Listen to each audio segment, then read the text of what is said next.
Bon voilà, bah, j'ai remis en route la grosse bousine avec une modification. Je pense avoir pigé un truc, donc je me suis dit on va essayer.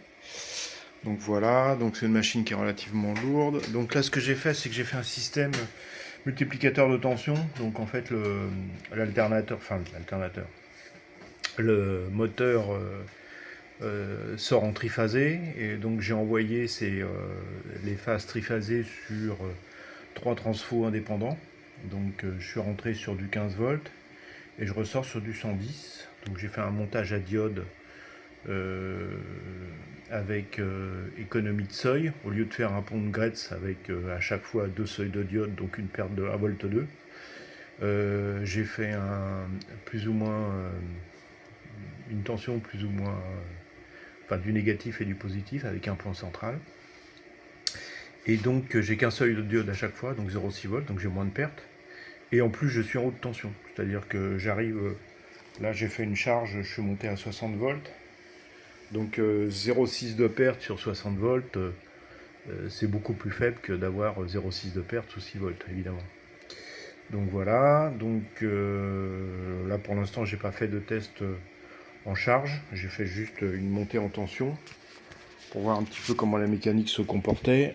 On va mettre en route un peu là. Voilà.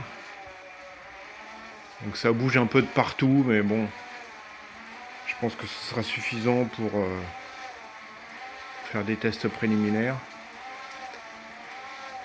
Donc voilà, donc une petite subtilité en haut là, c'est qu'il y a un moment donné, la force centrifuge prend le relais et il y a une commutation mécanique qui se produit. Et ça c'est quelque chose que j'avais pas sur les anciennes machines et que j'ai vu sur aucune machine de reproduction. Parce qu'en fait, il y a un degré de liberté là-haut qu'il faut en plus, que n'ont pas les machines et que n'avaient pas les miennes. Et je pense que c'est un élément déterminant parce que ça permet à la force centrifuge sur cette masse-là de s'exprimer. Donc au lieu que ce soit le moteur qui donne toute la puissance, et à un moment donné, parvenu à une certaine vitesse, la force centrifuge, je ne sais pas si on va pouvoir le voir là, la force centrifuge élève la masse.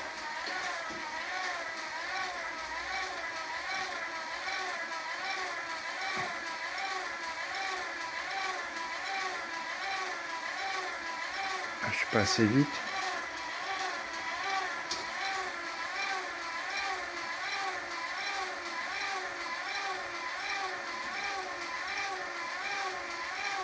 Encore un petit peu. Ah, ça commence à bouger là.